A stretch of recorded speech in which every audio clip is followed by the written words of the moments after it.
भजे वेङ्कटेशं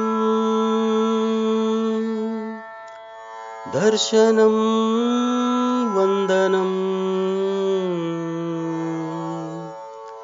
नमनं स्मरणं पादसेवनम्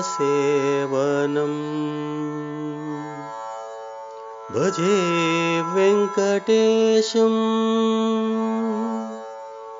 दर्शनं वन्दनं नमनं स्मरणं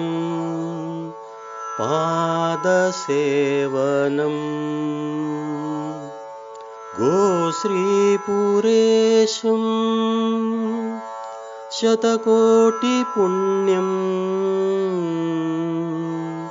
शतकोटिपुण्यम् शतकोटिपुण्यम् शतकोटिपुण्यम्